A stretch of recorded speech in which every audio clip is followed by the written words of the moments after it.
오늘 주시는 말씀 함께 보겠습니다. 사도행전 6장 8절부터 15절까지 말씀입니다. 제 성경책으로는 신약성경 196페이지에 있습니다.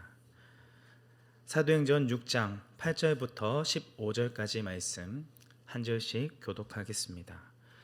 스데반이 은혜와 권능이 충만하여 큰 기사와 표적을 민간에 행하니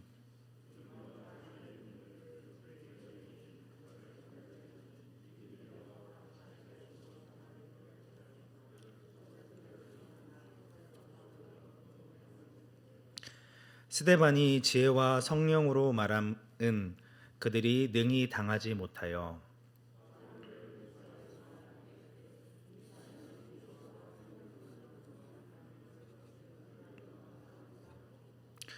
백성과 장로와 서기관들을 충동시켜 와서 잡아가지고 공회에 이르러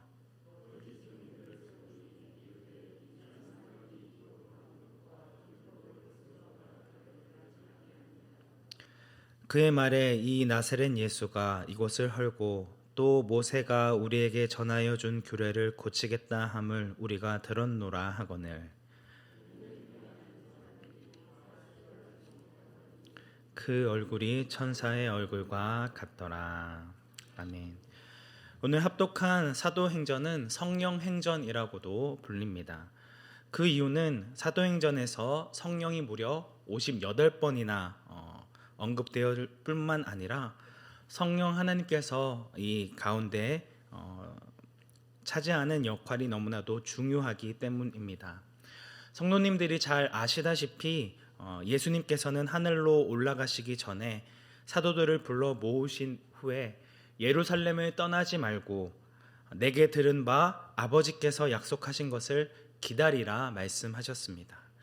요한복음 14장부터 16장에서 거듭 강조한 내가 떠나면 오실 성령이 임하기를 기도하라는 것입니다.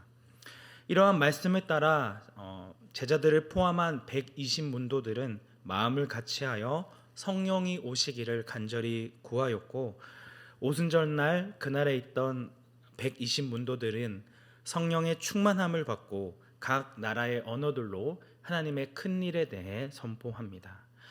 또한 베드로가 11사도와 함께 서서 말씀을 전하자 그 자리에 있던 자들이 마음에 찔려 우리가 어찌할꼬 라고 묻게 되었을 때 베드로는 너희가 회개하여 각각 예수 그리스도의 이름으로 세례를 받고 죄사함을 받으라. 그리하면 성령의 선물을 받으리니 라고 담대히 선포하였습니다.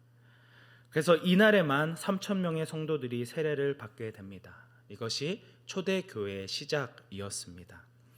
그들은 자신의 재산과 소유를 팔아 각 사람의 필요에 따라 나누어 주었으며 날마다 마음을 같이하여 성전에 모이기를 힘쓰고 집에서 떡을 떼며 기쁨과 순전한 마음으로 음식을 먹고 하나님을 찬미하였습니다. 예수님께서 명령하신 서로 사랑의 삶을 실천한 것입니다. 이에 주께서 구원받는 사람을 날마다 더하게 하십니다. 하지만 교회의 신자들이 폭발적으로 늘어남에 따라 구제 사역이 제대로 이루어지지 않게 되고 신자들 간에 원망과 갈등이 일어나게 됩니다. 이에 12사도들은 가난한 자를 돕는 구제 사역을 전담할 성령과 지혜가 충만한 7사람을 택하게 됩니다. 저희가 잘 알고 있는 7집사가 등장하게 됩니다. 6장 5절 말씀에서는 이렇게 택함받은 7명의 집사들의 이름을 공개하고 있는데 이 7명의 집사 중 수식이 붙은 사람은 스데반과 니골라 2사람밖에 없습니다. 여기에 등장하는 니골라는 요한계시록 2장에 등장하는 배교자를 의미합니다. 부정적인 의미로 사용된 사람인 것이죠. 하지만 스데반은 니골라와는 정반대로 긍정적으로 사용되어지는데 그를 뭐라고 언급하고 있습니까? 믿음과 성령이 충만한 사람 스데반이라고 언급하고 있습니다. 굉장히 인상적인 등장입니다. 그리고 오늘 읽은 본문 8절에서도 다시 한번 은혜와 권능이 충만한 사람으로 소개하고 있으며 10절 말씀에서도 스데반이 지혜와 성령으로 말하였다라는 것을 언급하고 있습니다. 사도행전은 스데반을 거듭하여 은혜가 충만한 사람, 믿음과 지혜가 충만한 사람, 성령 충만한 사람이라는 것을 반복해서 강조하고 있는 것입니다. 그렇다면 성령 충만하다라는 것은 어떠한 것을 의미할까요? 우선 성령님이 어떤 분이신지를 살펴보아야 합니다. 앞서 말씀드렸다시피 예수님께서는 요한복음 14장부터 16장 말씀에서 내가 떠나면 성령이 오시게 될 것이라는 것을 예고하셨는데요. 요한복음 14장 26절에서는 보혜사 곧 아버지께서 내 이름으로 보내실 성령 그가 너희에게 모든 것을 가르치고 내가 너희에게 말한 모든 것을 생각나게 하리라고 말씀하고 있으며 15장 26절 말씀에서는 내가 아버지께로부터 너희에게 보낼 보혜사 곧 아버지께로부터 나오시는 진리의 성령이 오실 때에 그가 나를 증언하실 것이요 라고 말씀하십니다. 16장 13절 말씀에서는 더 분명하게 진리의 성령이 오시면 그가 너희를 모든 진리 가운데로 인도하시리니 그가 스스로 말하지 않고 오직 들은 것을 말하며 장래일을 너희에게 알리시리라고 직접 말씀하셨습니다. 곧 성령님께서는 진리의 영이셔서 우리를 진리 가운데로 인도하시고 예수님이 어떤 분이신지를 증언하실 분임을 드러내고 있습니다. 성령 하나님께서는 모든 신자들이 하나님의 말씀을 바르게 깨닫게 하시고 그 말씀을 사람들에게 선포하도록 도우시는 보혜사이시라는 것입니다. 사도 바울 역시 에베소서 1장 17절 말씀에서 우리 주 예수 그리스도와 하나님 영광의 아버지께서 지혜와 계시의 영을 너희에게 주사 하나님을 알게 하시고 라고 선포하였습니다. 곧 지혜와 계시의 영이신 성령께서 너희에게 하나님이 어떠한 분이신지를 알게 해 주신다라고 하는 것이죠. 지혜와 계시의 영 그리고 진리의 영이라고 이야기하고 있는 이런 성령으로 충만한 자는 필연적으로 하나님이 어떠한 분이신지를 분명히 알 수밖에 없다는 것을 이야기하고 있는 것입니다. 하나님이 어떠한 분이신지를 알게 된 자는 자신이 얼마나 큰 죄인인지를 분명히 알고 더 이상 자신의 뜻과 생각대로 행하지 않는 자입니다. 자신의 이기적이고 교만한 육체의 생각을 따르지 않고 성령을 따라 행하는 자라는 것입니다. 성경에서는 거듭해서 육신과 성령을 대조하여 설명합니다. 로마서 8장 6절 말씀에서는 육신의 생각은 사망이요 영의 생명은 생명과 평안이니라고 말씀하고 있으며 이어지는 13절과 14절 말씀에서는 너희가 육신대로 살면 반드시 죽을 것이로되 영으로서 몸의 행실을 죽이면 살리니 무릇 하나님의 영으로 인도함을 받는 사람은 곧 하나님의 아들이라고 선언하고 있습니다. 갈라디아서 6장 8절 말씀에서도 자기의 육체를 위하여 심는 자는 육체로부터 썩어질 것을 거두고 성령을 위하여 심는 자는 성령으로부터 영생을 거두리라고 말씀하고 있습니다. 이런 말씀을 따르면 결국 성령으로 충만한 자는 자신의 육체의 정욕과 욕심대로 살아가기를 내려놓고 오직 하나님의 말씀에 따라 성령의 인도하심을 따라 살아가는 자임을 알 수 있게 됩니다. 자신의 육신을 따라 살아가는 자는 필연적으로 사망의 길을 갈 수밖에 없지만 성령으로 육신의 생각과 뜻을 죽이고 날마다 성령의 인도하심을 구하는 자들에게는 생명과 평안이 주어지게 된다는 것입니다. 오늘 본문에 등장하는 성령 충만한 스데반이 행한 일 역시 자신의 정욕과 생각대로 살아가는 자가 아니라 오직 자신이 알게 된 하나님이 어떤 분이신지를 증언하고 하나님의 말씀을 바르게 깨닫도록 돕는 역할을 감당합니다. 자신이 가지고 있는 지혜와 성령으로 예수 그리스도를 담대히 증언하였다는 것입니다. 스데반은 기사와 표적을 행하였을 뿐만 아니라 회당에 모인 많은 사람들과 변론하여 진리의 말씀을 증거하였습니다. 성령 하나님께서 행하신 일을 동일하게 행하고 있는 것이죠. 여기에는 그들을 긍휼히 여기는 마음이 있습니다. 하나님의 말씀을 알지 못하여 죽음의 길로 가는 이 사람들에 대해 안타까워하는 마음으로 하나님의 말씀을 증언한 것입니다. 하지만 어느 누구도 지혜와 성령으로 말하는 스데반을 능히 감당하지 못하였고 결국 그들은 거짓 증언하는 자를 세워 공회 앞에 스데반을 세웁니다. 여기에서 스데반은 자기 자신의 생명을 살리기 위해 자신을 변호하지 않고 예수 그리스도의 복음에 대해 증언합니다. 사도행전 17장 전체가 스데반이 증언한 설교의 내용인데 그가 전한 설교의 핵심은 7장 51절부터 53절 말씀에 있습니다. 목이 곧고 마음과 귀에 할례를 받지 못한 사람들아, 너희도 너희 조상과 같이 항상 성령을 거스르는도다. 너희 조상들이 선지자들 중에 누구를 박해하지 아니하였느냐? 의인이 오시리라 예고한 자들을 그들이 죽였고 이제 너희는 그 의인을 잡아 준 자요 살인한 자가 되나니 너희는 천사가 전한 율법을 받고도 지키지 아니하였도다. 한마디로 너희는 하나님께서 보내신 의인인 예수 그리스도를 오히려 박해하고 살인한 자라는 것입니다. 어찌 보면 굉장히 이들을 정죄하는 메시지인 것처럼 보이지만 스데반은 이를 통해 너희가 지금이라도 하나님 앞에 죄인이라는 것을 인정하고 회개하여 돌아오기를 바라는 마음으로 무거운 경고의 말씀을 증거한 것입니다. 자신들의 이기적이고 교만한 자아를 깨트리고 하나님 앞에 죄인이라는 것을 인정할 것을 촉구한 것입니다. 하지만 그들은 스데반의 설교를 듣고 마음에 찔려 하면서도 회개하기는커녕 그들을 잡아 죽이고자 합니다.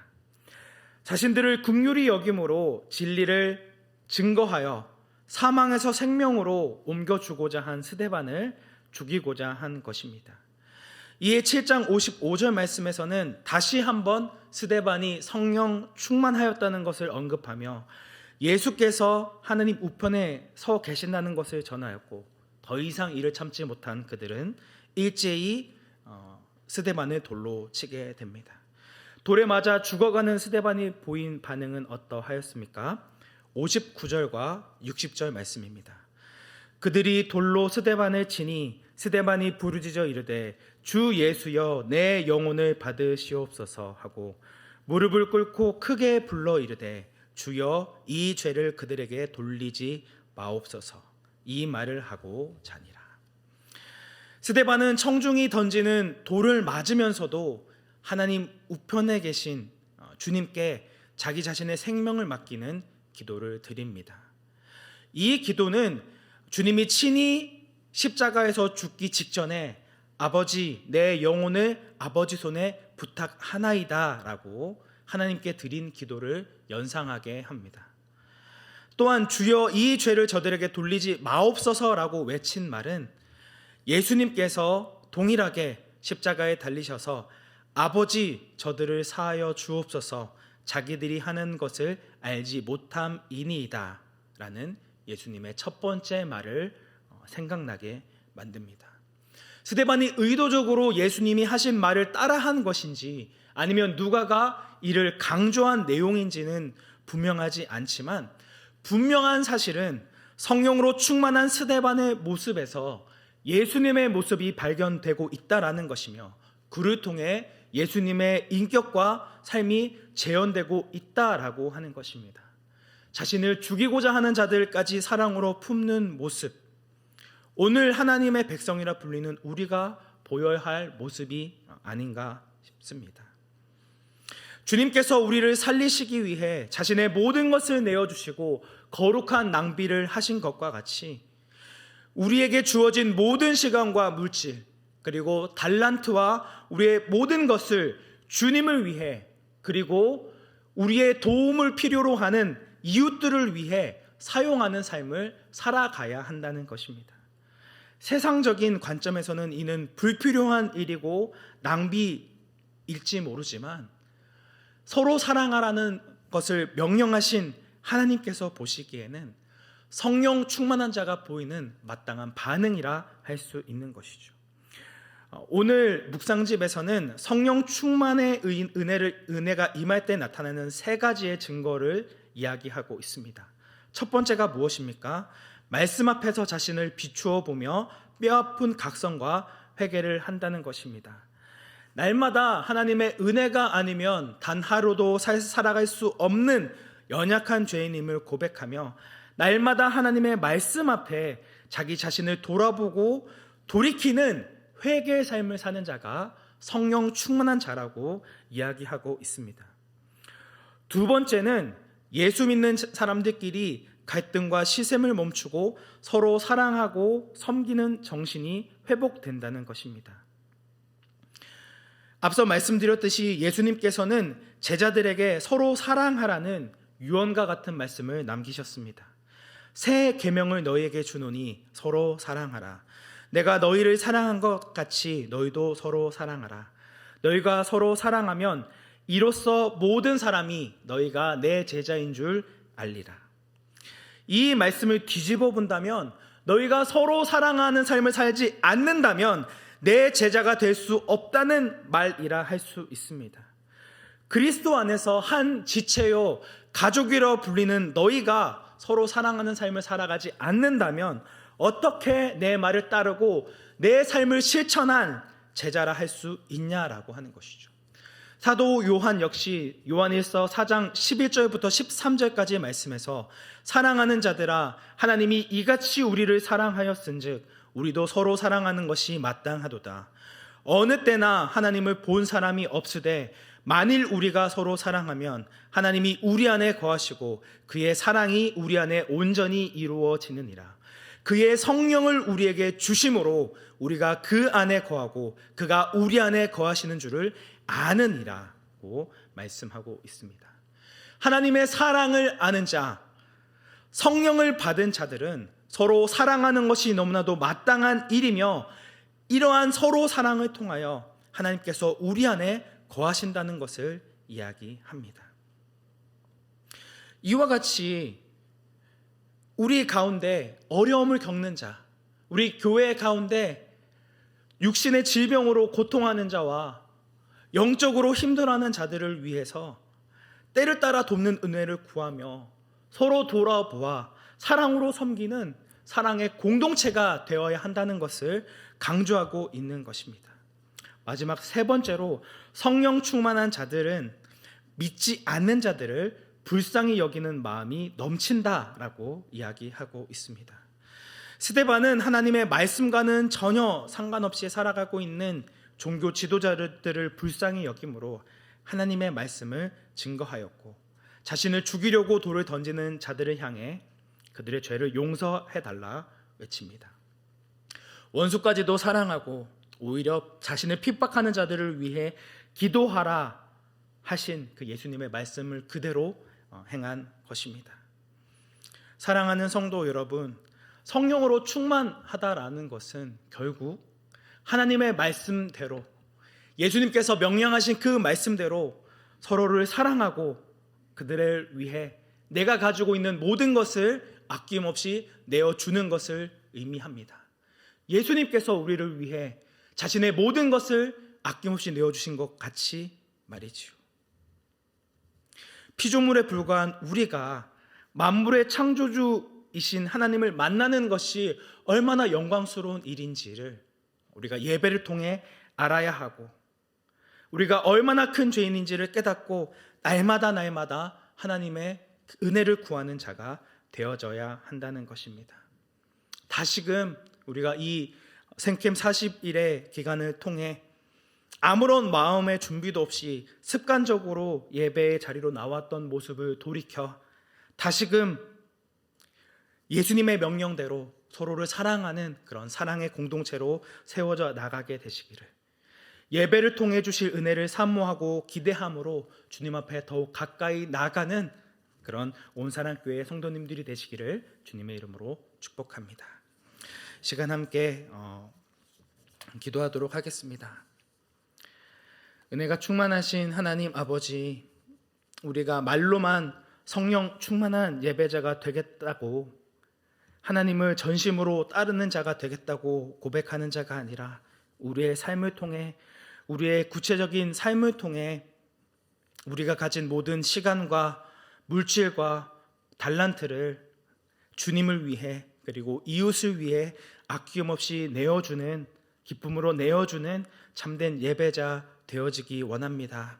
우리 교회 가운데 육체 질병으로 인해 고통하고 신음하고 있는 환우들이 있다면, 그리고 시험을 당해 영적으로 무기력한 성도들이 있다면 그들을 위해 더욱 은혜를 구하며 함께 믿음으로 세워져 나가는 거룩한 공동체, 사랑의 공동체로 세워지는 온사랑교회가 되게 하여 주옵소서.